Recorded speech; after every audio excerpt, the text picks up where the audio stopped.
dan kembali membaca hadis Rasulullah sallallahu alaihi wasallam. Qala Rasulullah sallallahu alaihi wasallam, "Ala ukhbirukum bi ahli al-jannati kullu dha'ifin mutadha'ifin law aqsama Allah la barrahu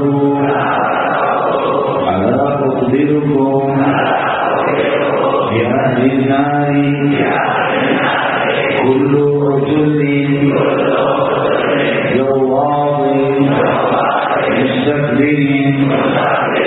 Rasulullah sallallahu alaihi wasallam. Dan menunjukkan hadis ini diperjelas oleh Sayyidina Anas bin Malik tentang indahnya Rasulullah sallallahu alaihi wasallam. Qala Anas bin Malik radhiyallahu anhu, "In kanatil amdu min imam ahli al-Madinah la ta'khudhu biyadi Rasulillah sallallahu alaihi wasallam wa tanṭaliqu bihi haitsu syaa'a." Rawahu Sahih Bukhari.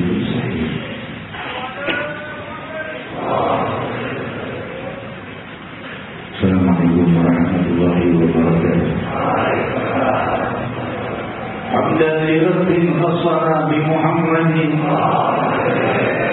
amqadana min ummatil jahli wal layali. Alhamdulillahi alladhi hadana bi 'abdihi al-mukhtar man da'ana ilayhi bil izni wa qadna dana labbaika ya man dallana wa hadana. Sallallahu wa sallam wa baraka alayhi wa الحمد لله الذي جمعنا في هذا المجمع الكريم، والحمد لله الذي جمعنا في هذا المجلس العظيم لتعبد كثرة الله سبحانه وتعالى yang telah mengumpulkan kita di dalam perkumpulan yang luhur, di dalam jamuan-jamuan keabadian kasih sayang ilahi yang melimpahkan rahmatnya sepanjang waktu dan zaman. Dan di majlis ini aku dan kalian dijamu dengan cahaya-cahaya kasih sayang Allah yang maha dekat kepada segenap hamba-hambanya. Beruntunglah mereka yang mensucikan namanya yang maha luhur. Sabbih isma rabbikal a'la. Allah subhanahu wa ta'ala berfirman, "A'udzu billahi minasy syaithanir rajim. Bismillahirrahmanirrahim.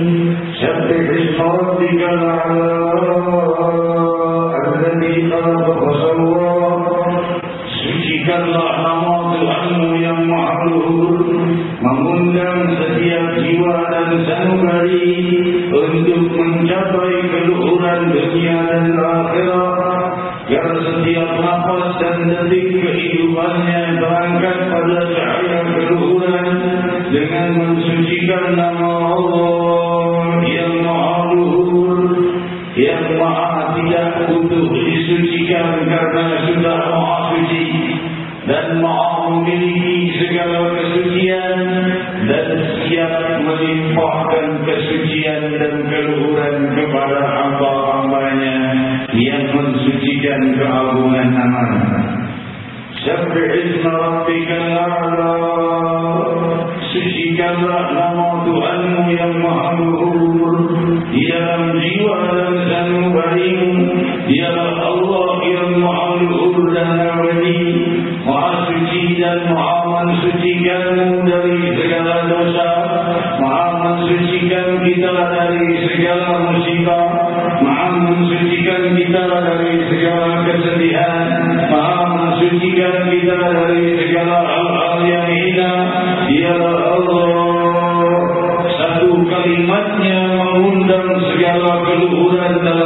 kehidupan kita. Satu, firman ini mengundang rahasia keluhuran dunia dan akhirat. Sabbih isma rabbikal a'la alladzi khalaqa fasawwa walladzi qaddara fahada walladzi akhraja al-mar'a waja'alahu ghuzan ahwa. Sucikanlah nama Tuhanmu yang Maha Luhur, yang menciptakanmu dan melimpahkan padamu hidayah, jalan petunjuk kebenaran dengan tuntunan Sayyidina Muhammad. Alladzi khalaqa fasawwa, yang menciptakan kita dan menciptakan seluruh yang tercipta dan yang akan tercipta. Walladzi khalaqa fasawwa, dan menjadikan kehidupan sempurna dan terikat bagaikan rantai yang saling menyempurnakan satu sama lain. Pria dan wanita, besar dan kecil, hewan dan tumbuhan, hewan daratan dan lautan, matahari dan bulan, bumi dan kelautan, dan segala apa yang ada di alam semesta dicipta oleh Allah dan disempurnakan. Alladzi khalaqa fasawwa walladzi qaddara fahada, dan yang Maha menentukan bagimu segala ketentuan-ketentuan, Maha menentukan pengampunan bagi mereka yang hadir di majlis zikir, Maha menentukan kasih sayang bagi mereka yang berpuasa Ramadan, Maha menentukan kerinduannya bagi mereka yang rindu berjumpa dengannya. Alladzi qaddara fahada, dan Allah Subhanahu wa ta'ala yang memberikan petunjuk dan memberikan ketentuan pada setiap makhluk yang terkecil, dari sel yang terkecil sampai bermiliar triliun planet yang ada di jagat raya. Qaddara fahada, dan Allah pula yang memberikan hidayah, dan masdarul hidayah Sayyidina Muhammad. Matahari hidayah yang tiada pernah terbenam dicipta oleh Allah Subhanahu wa ta'ala untuk menuntun hamba-hambanya kepada rahmatnya dan kasih sayangnya Sayyidina Muhammad. Matahari tidak ada kita ketahui yang kita lihat terbit dan terbenam, terus bertugas menyinari belahan barat dan timur. Namun matahari itu akan hilang cahaya gelap. Namun ada ciptaan Allah matahari juga, yaitu matahari yang membawa keridhaan Allah yang Maha Abadi, Sayyidina Muhammad sallallahu alaihi wasallam wa baraka alaihi. Alladzi khalaqal mar'a faja'alahu ghuzaan ahwa. Allah juga yang menciptakan rumputan dan tumbuh-tumbuhan dari apa-apa yang muncul di permukaan bumi dan menggantikannya silih berganti menjadi tumbuh dan kering dengan musim semi, kemarau, hujan, dan terus berganti-ganti untuk memulihkan bumi dengan keindahan. Dan Allah Subhanahu wa ta'ala yang Maha Luhur juga yang menciptakan musim, yang menciptakan hujan, yang menciptakan kemarau hingga rumputan tumbuh, kemudian berganti dengan musim semi, musim tumbuh, musim kering dan tumbuh kembali, dan tumbuh-tumbuhan yang mati dan kering itu menjadi pupuk untuk tumbuhnya tumbuhan yang baru.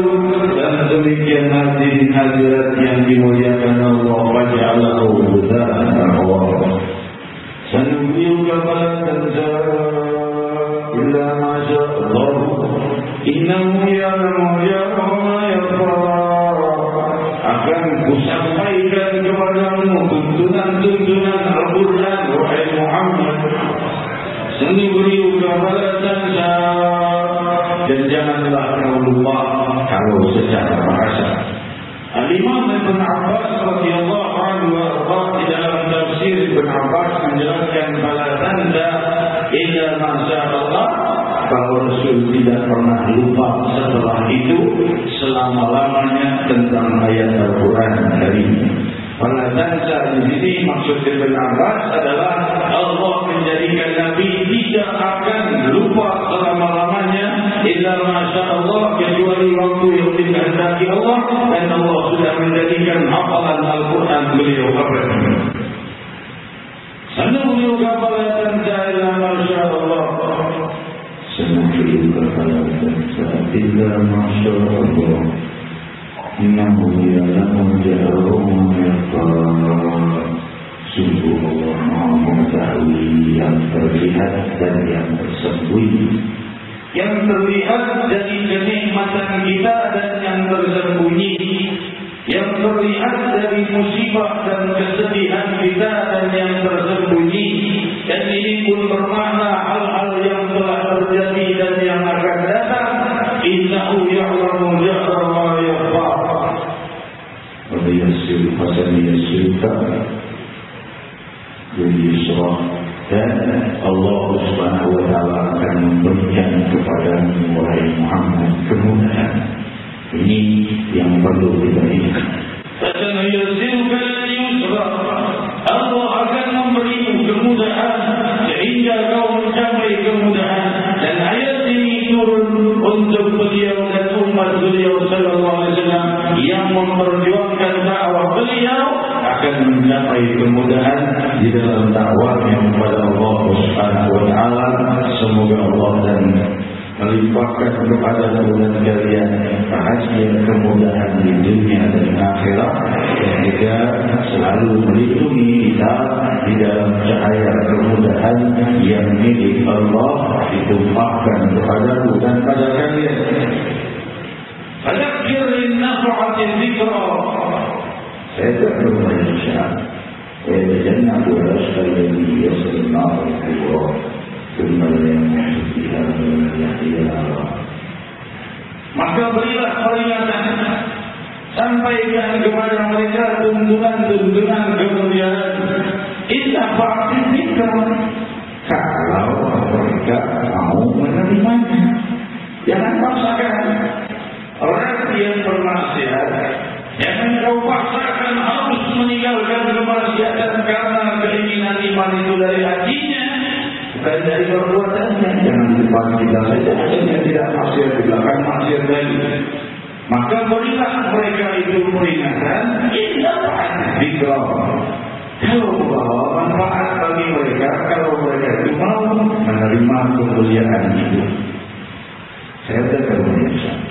Kata Allah, maka orang-orang yang mau berpikir dengan keluhuran, mereka akan terbawa kepada ingat kepada Allah Subhanahu wa taala dan risau akan apa-apa yang terjadi di hari kemudian, di hari yang akan datang atau di hari esoknya atau waktu yang akan datangnya. Saya takut melihatnya oleh kejadian al-ashqal jadi yang sallallahu alaihi wasallam.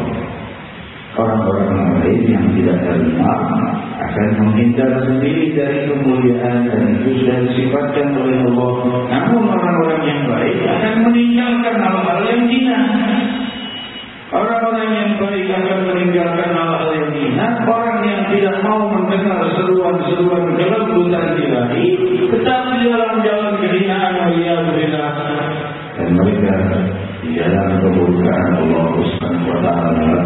Semoga Allah Subhanahu wa taala menyelamatkanku dan kalian dari kemurkaannya dan selalu di dalam cahaya kesucian nama Allah Subhanahu wa taala.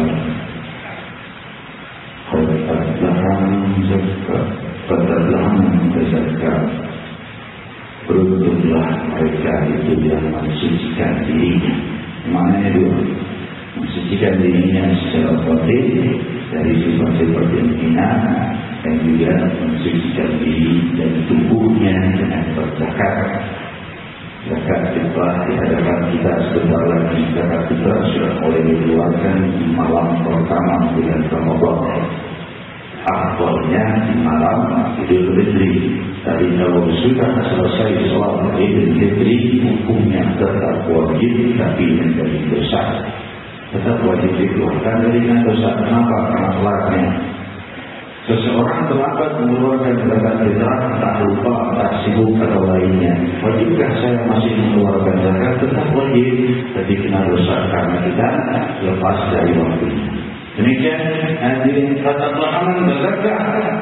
Wadadharus rabbihi wasallam. Beruntunglah mereka yang mengingat nama Allah, mengingat nama pemiliknya, mengingat nama penciptanya. Wadadharus rabbihi wasallam, dan memperbanyak salat, melakukan salat yang fardu, perbanyak salat tarawih. Semoga aku dan kalian selalu dalam kemuliaan salat di bulan seribu sujud, di malam-malam agung ini kita melakukan tarawih 20 rakaat tiap malam, berarti 40 kali bersujud setiap malam, berarti dalam satu bulan lebih dari 1000 sujud. Semoga Allah dan Allah melimpahkan padaku dan kalian rahasia kemuliaan bulan 1000 sujud. Wallahu a'lam. Bal tu'thiruna al-hayata ad-dunya. Allah memberi peringatan yang lembut, namun di antara kalian masih lebih ingin kehidupan dunia dari kehidupan itu. Mereka yang berpaling dari keluhuran selalu memilih hal yang dimurkai Allah. Maka mereka itu di dalam kehinaan. Kalau itu tidurul hayat dunia, maka kalian masih lebih memilih kehidupan dunia. Wallahu a'lam. Dan akhirat itu nasihat penuh dari Allah SWT jauh lebih baik dari kehidupan dunia yang sementara, karena akhirat itu abadi. Ini adalah visual bulan kata Allah. Peringatkan tentang kehidupan duniawi yang fana dan sementara ini, dan akhirat adalah kehidupan yang abadi.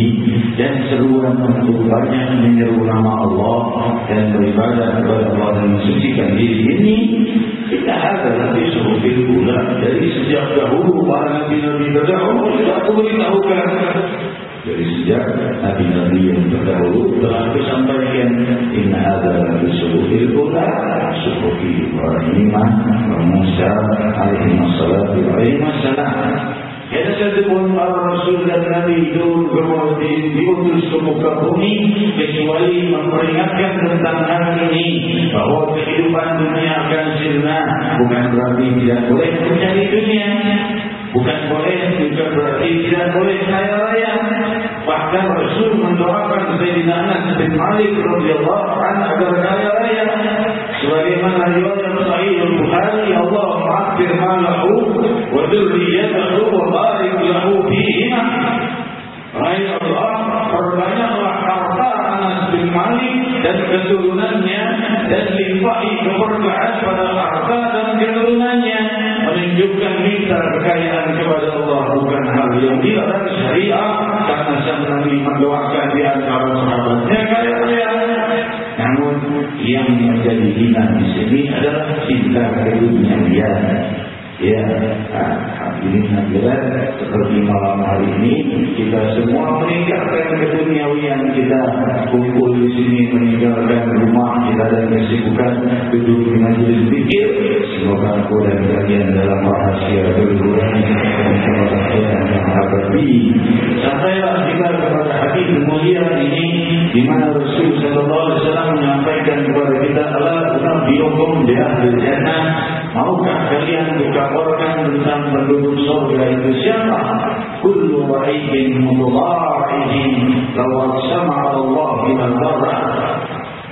Orang-orang lemah, orang-orang miskin, orang-orang tertindas.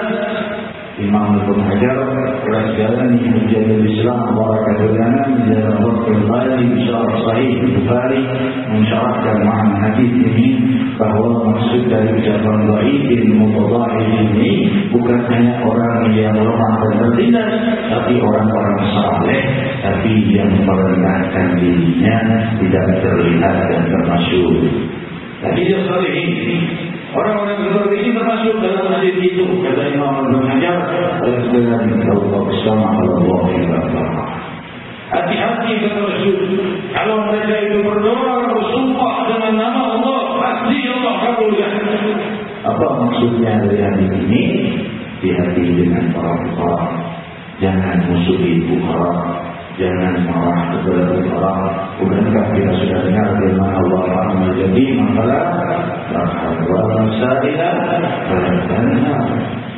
Kalau pada anak yatim jangan kau arti, kalau pada orang miskin jangan kau marahi, jangan kau usir. Demikian hadis firman Allah kepada kita dan hadis ini dijelaskan. Diriwayatkan dalam Musnad Ahmad yang memperjelas makna hadis ini. Rubba ash'ata madhurun bil abwab law aqsama 'ala Allah la barra. Hati-hati dengan para pengemis yang diusir di pintu-pintu rumah sebagian orang kata sang Nabi. Kalau mereka bersumpah atas nama Allah dan berdoa, Allah kabulkan doanya. Demikian peringatan sang Nabi kepada kita diberi maklum kepada fuqara. Hadis yang jelas juga Allah Subhanahu wa taala berfirman dalam hadis qudsi riwayat Imam Bukhari dan Imam Muslim, riwayat Imam Muslim dalam sahihnya, bahwa jika Allah Subhanahu wa taala berhadapan dengan hamba-hambanya yang saya berfirman, "Abdi inni jahilun fala tad'imuni wahai hamba-hambaku, aku ini lapar di kehidupan dunia, kau tidak memberiku makan." Maka hamba-hamba yang berkata, "Rabbi, kaifa nam'amuka wa anta rabbul alamin?" Rabbi, bagaimana kami memberimu makan sedangkan kau ini Rabbul Alamin? Maka Allah berkata, "Abdi bulan yastaqimuka fala tuqmu wala tarhamtumu." Hamba-Ku bulan mengemis kepadamu, dia kelaparan, kau tidak memberinya makan. Tahukah kalian jika kalian memberinya makan, makanan itu sampai ke hadapanku? Maksudnya bukan sampai makanannya, tapi perbuatan mulia itu dimuliakan Allah. Hadirat, saya sudah itu hati-hati dalam Allah. Ini bulan Ramadan, bulan kedermawanan Allah Subhanahu wa taala, dan orang yang paling dermawan Nabi Muhammad sallallahu alaihi wasallam, dan beliau pula lebih dermawan lagi di bulan Ramadan. Bagaimana diriwayatkan dalam Sahih Bukhari ketika Makramah radhiyallahu anhu yang sudah lanjut usia, seorang fakir fuqara miskin bersama anaknya, dia bicara kepada anaknya, "Anakku, ini Rasul sedang bagi-bagi untuk buka, maka kita nanti saja. Kalau dia datang sekarang penuh orang nanti saja." Anaknya berkata, "Wahai ayah, nanti kalau sudah selesai penutupan habis kebagian, bagaimana dengan kita datang terlambat?" Maka ayah berkata, "Sabar saja wahai anakku, nanti kita datang. Sudah orang sepi." Kira-kira begitu. Lalu datanglah mereka setelah pembagian selesai, Rasulullah sudah masuk ke rumah. Maka berkata ayahnya ini, yaitu Makramah radhiyallahu anhu, "Wahai putraku, panggilkan Rasulullah sallallahu alaihi wasallam." Maka putranya berkata, "Ayah, aku memanggil Rasulullah untuk ayah, Rasulullah memanggil. Sudah masuk, kita sudah terlambat datang pembagian, salah kita sendiri datang pembagian, Rasul sudah masuk, Rasul memanggil lagi untuk hanya sekedar bagian kita yang memang salah kita datang terlambat." Kira-kira begitu. Maka ayahnya berkata, "Ya Muhammad, ya bunayya, innahu laysa bijabbar." Wahai anakku, Rasulullah itu lembut, bukan orang yang pengis dan suka menolak orang-orang yang meminta. Innahu laysa bijabbar. Panggil beliau. Maka putranya berkata, "Ya Rasulullah, Assalamualaikum, ini Makramah dan putranya, kami datang terlambat." Rasulullah berkata, "Makramah," kata Rasulullah, "Hadza aqadtu laka min jismika." Wahai Makramah, ini bagianmu. Aku tidak lupa engkau, wahai Makramah. Aku sisihkan. Sallallahu alaihi wasallam membarakah alaihi wa alihi. Rasul tidak lupa nama-nama mubarak di Madinatul Munawwarah. Dilihat pembagian mubarak, si Anu tidak ada, si Anu tidak ada, disimpankan. Kalau kau tidak datang, maka kau datang ke rumahmu, wahai Makramah. Kau datang terlambat, kau datang ini kesiapkan, tidak akan melupakan. Demikian indahnya Sayyidina Muhammad sallallahu alaihi wasallam. "Ala unabbiukum Ya Rasul, kausan ini. Maukah kalian memberitahukan siapa penduduk neraka kulli jawabin mutakabbir?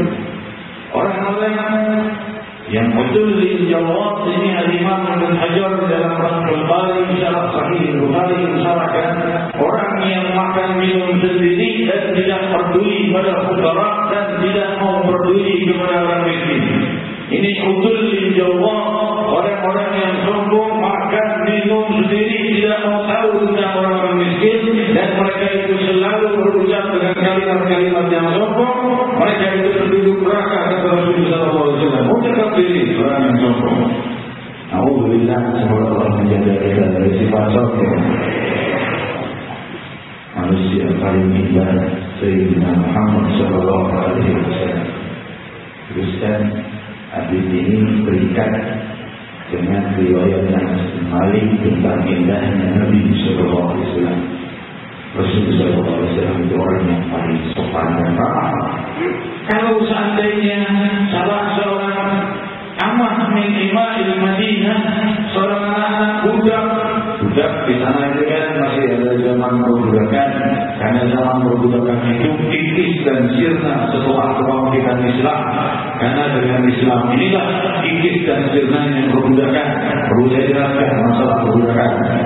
Sebagian mereka musuh-musuh Islam menjelaskan bahwa Islam membolehkan perbudakan.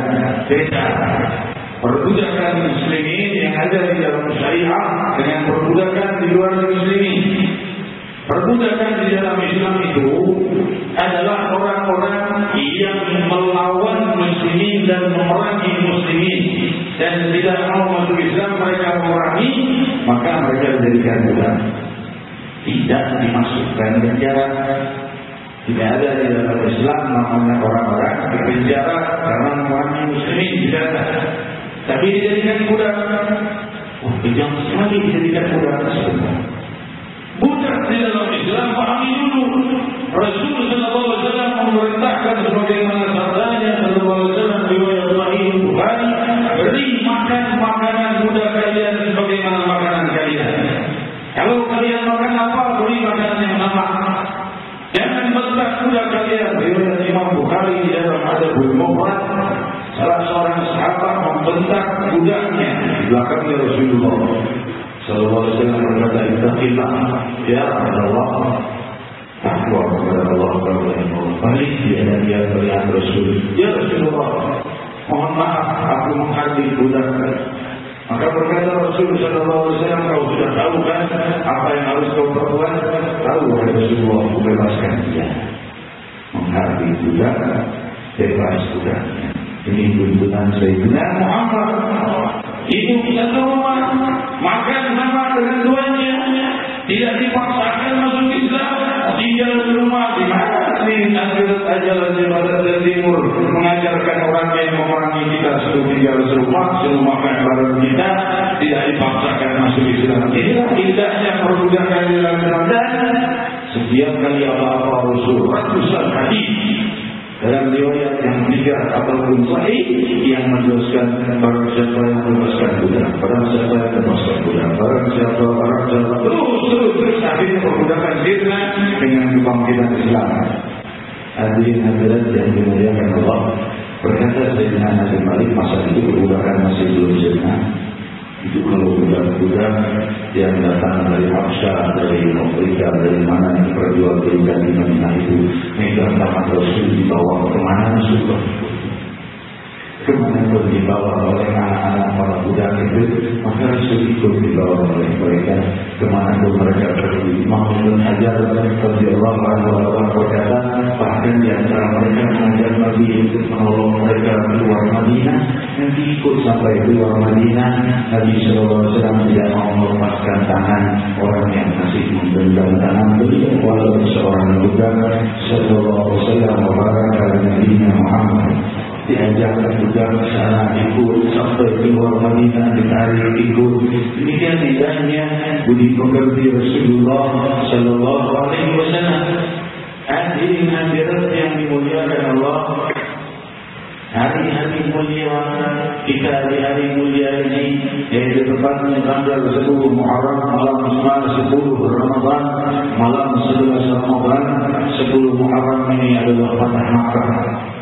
Fatah Makkah di mana Rasulullah sallallahu alaihi wasallam tahun ke-8 Hijriah, sebagaimana diriwayatkan dalam Sahih Muslim dan lainnya, bahwa Rasulullah sallallahu alaihi wasallam sudah mengadakan perjanjian Hudaybiyah dengan orang-orang kufar Quraisy yang saat Rasul ingin masuk ke kota Makkah pada tahun 6 Hijriah bulan Dzulqa'dah yang disebut perjanjian Hudaybiyah atau Bai'atul Ridwan. Di saat itu Rasul sallallahu alaihi wasallam ditahan oleh kufar Quraisy, tidak boleh masuk. Rasul berkata, kami ingin masuk dengan damai. Mereka mengatakan tidak boleh masuk. Kami masuk cuma mau tawaf, sa'i dan umrah, setelah itu keluar, tidak boleh masuk. Maka Sayyidina Umar bin Khattab radhiyallahu anhu berkata, ya Rasulullah, alasna muslimin, bukankah kita ini muslimin? Bukankah mereka itu musuh-musuh dan mereka itu yang menghalangi kita masuk ke kampung halaman kita sendiri? Kita perangi saja jumlah kita 1.500 saat itu di Hudaybiyah. Maka Rasulullah berkata, tanpa tempat kita menunggu perintah Allah, menunggu perintah Allah sampai akhirnya persediaan minuman mereka habis. Maka saat itu Rasul minta air, dibawakan bendera air, maka berdirilah Nabi sallallahu alaihi wasallam. Rasul duduk mau minum, para sahabat sudah berhenti. Rasul bertanya, kenapa kalian? Ya Rasulullah, saya menyembah ada. Tidak ada lagi air kecuali ini. Kalau kau minum habis, tidak ada lagi air.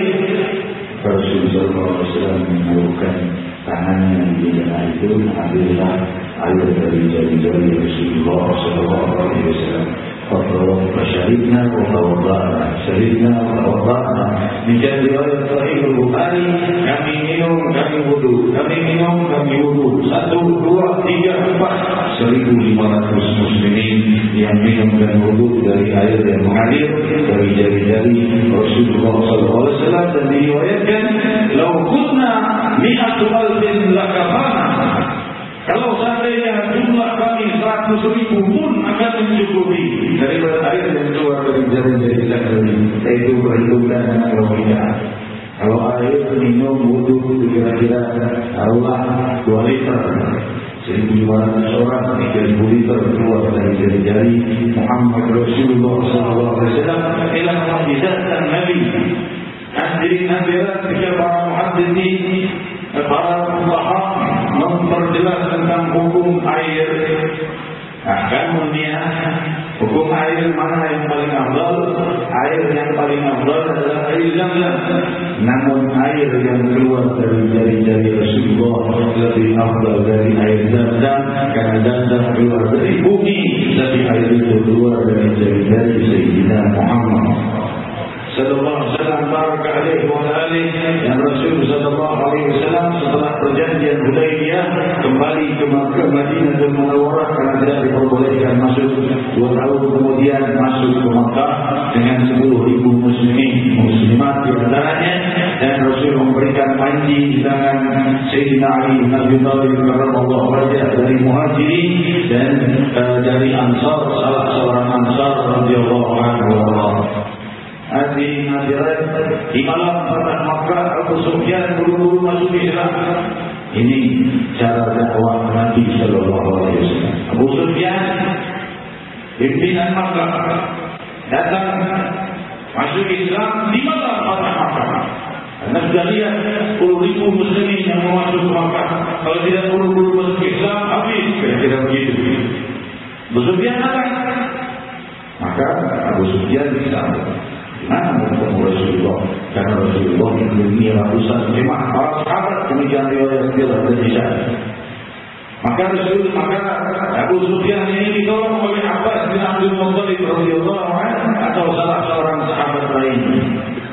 Berkata Abu Sufyan, kamu apa datang sini? Tidak salah. Kalau kan pimpinan Makkah mau datang sini mau apa? Dia berkata, aku masuk Islam. Kalau kamu masuk Islam, kau tahu Rasulullah. naik ke atas kudanya Rasulullah. Nanti gimana nih orang yang akan menghalangiku, mereka pasti akan membunuhku. Tidak ada yang menentuhmu kalau di atas kudanya Rasulullah sallallahu alaihi wasallam, karena mereka tahu keberanian Rasul. Maka Rasul jalan sampai ke depan kemah Rasul sallallahu alaihi wasallam. Para sahabat yang melihat Rasul yang datang Abu Sufyan ini di atas kudanya Rasul di depan kemah, berdiri Sayyidina Umar radhiyallahu anhu. Abu Sufyan datang juga, maka Allah menariknya dulu dari kuda dan berkata, sekarang tidak ada yang bisa membuatmu lepas dari belenggu. Kalau sudah datang sendiri, menyerahkan nyawamu, kecuali seperti masuknya onta di lubang jarum, tidak bisa lepas dari belenggu sekarang. Maka Rasulullah berkata, "Fakul, lepaskan." Jadi nama melepaskannya. Abu Sufyan, apa yang kau mau?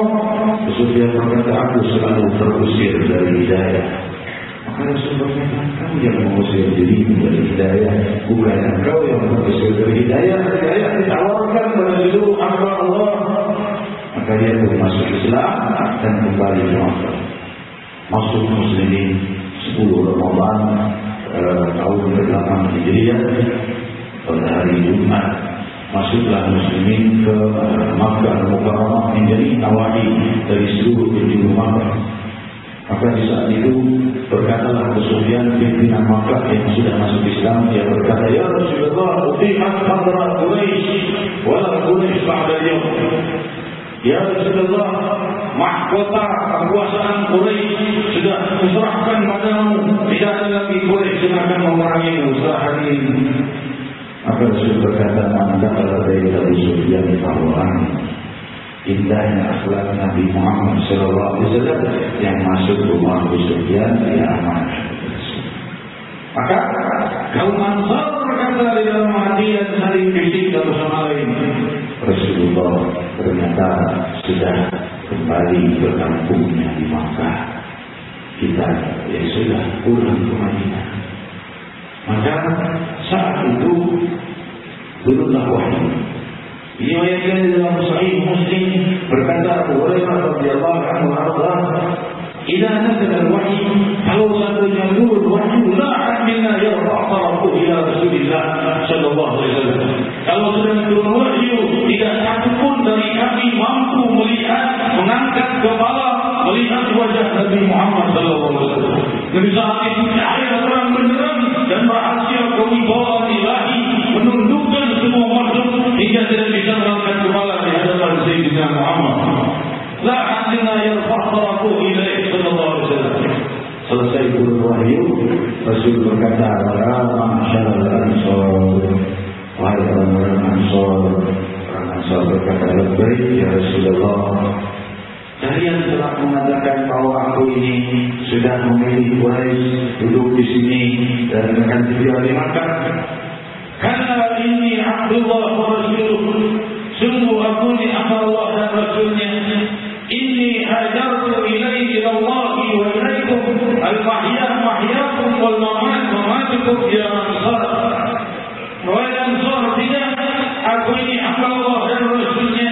Aku hijrah kepada Allah Subhanahu wa ta'ala ke kampung kalian yaitu Madinatul Munawwarah. Al-mahya mahyakum wal mamat mamatukum, hidup dan matiku bersama kalian. Maksudnya apa? Aku setelah ini akan kembali ke Madinah dan aku akan wafat di kampung kalian di Madinatul Munawwarah. Fa aqbalu ahlul Madinah yabkun. Maka menangislah ahlul Madinah dan mereka mengerumuti Rasul. Kaum Ansar dan menangis karena gembira. Seraya berkata, ya Rasulullah, bukan apa-apa, kami cuma takut kehilangan engkau. Kau sudah kembali ke Mekah, tempat kelahiranmu. Kami sudah hidup bersamamu bertahun-tahun, 8 tahun kami menerimamu saat semua kaum menolakmu, dan kami takut berpisah denganmu ya Rasulullah. Maka Rasul berkata, aku akan kembali kepada kalian hanya sebentar di Makkah, kembali ke Madinatul Munawwarah. Demikian indahnya Sayyidina Nabi Muhammad sallallahu alaihi wasallam. Wa baraka alaihi wa alihi. Orang yang mengenal keindahan beliau tidak mau jauh dari beliau. Sebagaimana riwayat Sahih Bukhari, jika menjeritnya batang pohon yang Rasul berpindah biasa bersandar padanya, pecah tempat aninul jid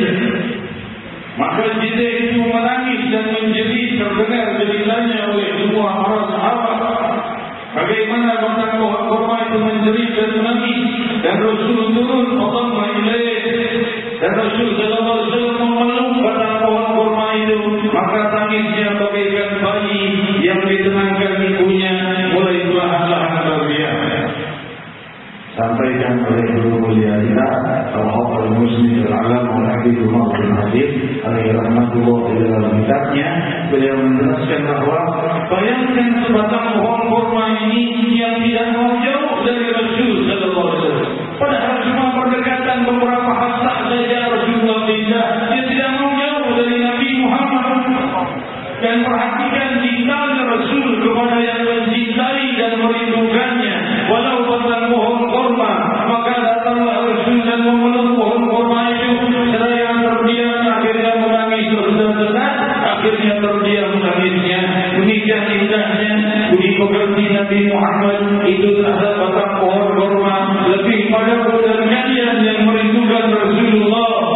Semoga Allah Subhanahu wa taala muliakan kita dengan rahasia berbulan, rahasia kebahagiaan. Ya Rahman ya Rahim, bihaqqi azamat Ramadan wa fiha min al-asrar wa bihaqqi asrar siyam wal qiyam. Ya Rahman ya Rahim, demi kemuliaan bulan Ramadan agung ini, demi kemuliaan Fatah Makkah, demi kemuliaan Badr al-Kubra, demi kemuliaan nuzul Quran, demi kemuliaan Lailatul Qadar, demi kemuliaan seluruh anugerah yang kau limpah luahkan, demi kesucian namamu yang maha luhur, singkirkan seluruh dosa-dosa kami, pastikan hari esok kami lebih indah